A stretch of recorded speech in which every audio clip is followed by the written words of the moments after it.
Okay, guys, so it happened. We got a road ahead. And before we talk about the road ahead, I just want to talk about like the contents of this. We haven't seen a road ahead like this in years, I think, maybe even ever. There is so much going on in here.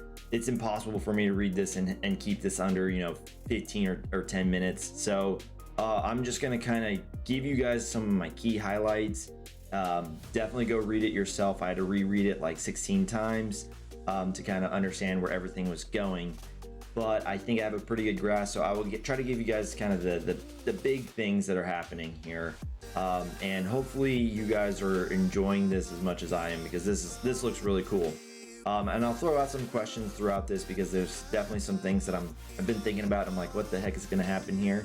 But let's get right into it. So obviously, May the 4th coming up. That has come into, it's a big thing in the Star Wars universe. It's become a really big thing in the Galaxy of Heroes universe.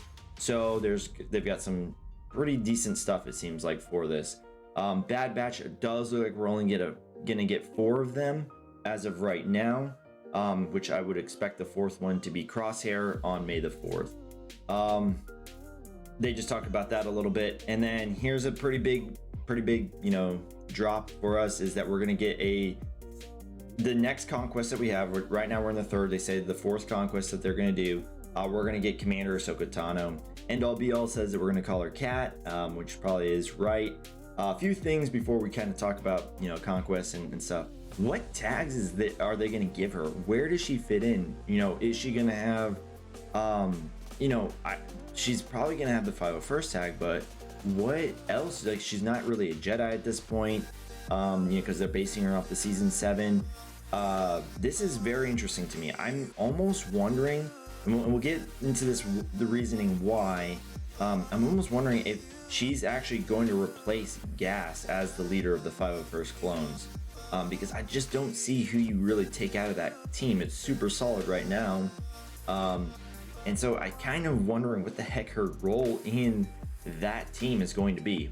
The big thing that we talked about here, or that was talked about here, is that basically they're going to up the shard count, so that way you can 7-star her after 3 conquests at the hard tier, and buying her in the shipments. So that's a pretty big deal, because right now I believe it was like 3 conquests to unlock a character, not 7-star a character, or at least Razor Crest. So they definitely increased those shard amounts. So that's actually really nice to see. I hope they keep that for the future, because 3 months, typically when something is released to the masses, 3 months seems to be about the right time frame, I think. That's about when everybody gets it. So I'm definitely excited to see, all that. Now, let's talk about the conquest changes. And I kind of wrote like a little shorthanded version of it myself, because there were some things in here. So I'm going to read like basically what I wrote, because I had to do like a really watered down version of it. Okay, so basically conquest is changing. When a unit is put into conquest, the old unit will stay, but the shards are reduced in both cost and amount, especially in the end of event rewards, and they will also appear more frequently within the stores that you kind of pass through your conquest journey. So to me, the big takeaways of that is this definitely screams save your currency. I know we all love to just kind of goof off and just change out data disk and stuff like that, but like at the end of the day, that costs that currency, and that's pretty valuable stuff. So really, I think the big thing is we kind of need to go into a horde mode, at least to the cap. Once you hit the cap or getting close to the cap, you can kind of spend some or do whatever you need to do to try to keep that 3,500 limit, without trying to go past it or whatever. So that's the big thing for me, guys, right there.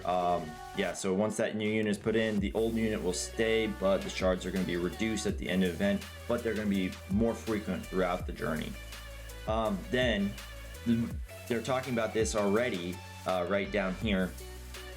7 months later, a 3rd unit will be added to Conquest. Now, once that 3rd unit is added, the one that was kind of 2 previous, if that makes sense. So in this case, right, we have Razor Crest, Ahsoka Tano, and then the 3rd unit's added. So in this case, Razor Crest will be kind of taken out of the end of event rewards will still remain on the, the little Jawa nodes around. And also, they're going to get added to the Conquest shipments for crystals and Conquest currency. So, that is kind of a big deal. Now, also with that, they're going to be, kind of like a regular character that's released. The 1 year initial release after that, they're going to be put into the journey guide or nodes. They're not really quite sure how that's going to work out, but that's the big thing with Conquest. There's going to be like this always 2 in Conquest type rule. The one that is kind of, older will have a reduction in shard amount, but an increase in places to get them. And so, yeah, that's just a big thing to note, guys. Just for, the people that maybe can't get to hard yet, or, are still doing normal, or can't max hard, or whatever the case is, it does sound like you should still be able to get them through Conquest as long as you play that, game mode. The next thing that really, this whole thing, there's a lot of information in here, like I said, but the big key points is that they're going to change some of the data disk. They're going to rework some of the stuff, and they plan on kind of constantly revisiting it. And one of the big things that I'm just going to go out here right now is they're going to replace the cooling data disk, or the deployable cooling systems. So just everyone loves that data disk. Just that's the big takeaway there. And here's the big thing, right? This should have been up to the top, but I mean, this is how good of a road ahead this is. We're gonna get GL Kenobi. I mean, like, he's coming. There was that meme or like the fake photo a while ago. This is actually him. Like, he's coming to the game. So this is really awesome. Very, very excited for him. And what I was kind of going with earlier with Ahsoka Tano, I'm wondering if Gas or General Skywalker doesn't come over and fill into this team. He might be too valuable to be put on the 501st, therefore they had to create Commander Ahsoka Tano in order to kind of give them still a decent leader. I mean, Shakti is a great leader. Maybe there's something planned for her as well. Maybe there's more units coming. I don't know, but there's a ton of potential in this. And he's gonna be based off the Revenge of the Sith, which we kind of always wanted. This is the first time they basically talked about this. They're not releasing him in a set. Like, they're not releasing Galactic Legends in a set anymore, or at least right now. They're just giving us Kenobi right now. So potential out there for something or someone else on the dark side within the coming months. And they also talked about how this was the beginning of the Clone Wars era that they're revisiting. They typically stay in an era for about 6 months, but because they're saying it's the beginning, it almost feels like they might be stretching it out a bit longer. Would not surprise me if they kind of stretch this out to, when the Book of Boba comes out and Mando Season 3 comes out, because then it really allows them some time to really finish up some of the stuff, because we need it for light side GOTB. So this should be really interesting when we get it. He's extremely powerful and he's on par with other Galactic Legends. That's a quote from this. So it does not sound like we're getting someone that is going to be, a little bit better than everyone else. Like, most of the Galactic Legends really are on par with each other. So kind of interesting to see that point. I know that was a big question on most people's minds. There's going to be double drops associated with each of the announcements to help prepare for the newest Galactic Legends. And there's also going to be a May the 4th double drops on May the 4th and May the 5th. There's just a ton of stuff. Here's the rewards that we're going to get, or the goodies that we're going to get for May the 4th. Very, very, very generous. It looks like very, very much the kind of the same things that we've always seen. We've got some Razor Crest blueprints in here. And so, yeah, this obviously seems like very, very cool stuff. And then at the end, they talk about some upcoming title updates. And basically all they're saying is they used to do title updates kind of like once a month. And they were supposed to be like the bigger updates. It sounds like the title updates are still going to come, but they're going to come more frequently. And they're going to come at smaller sizes, but with, more frequent. And so the next one, they made case in point to point out that the next one should be enhancing the early game experience. Now they know that they've been doing this a lot. They've been focusing on the early game quite a bit.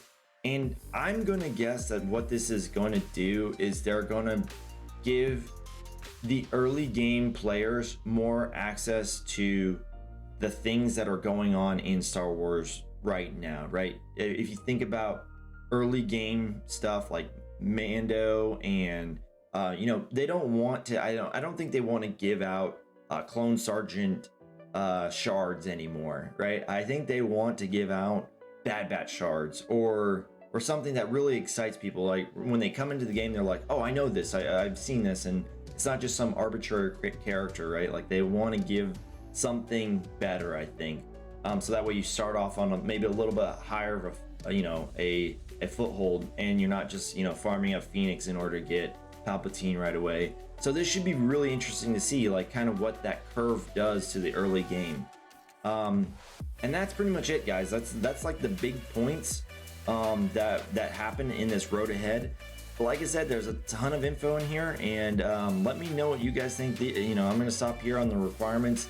We're obviously going to get more as they come out, but it seems pretty interesting, guys. I'm definitely excited. This is a lot to take in, and let me know what you guys think in the comment section down below, and join our Discord as well for further discussion.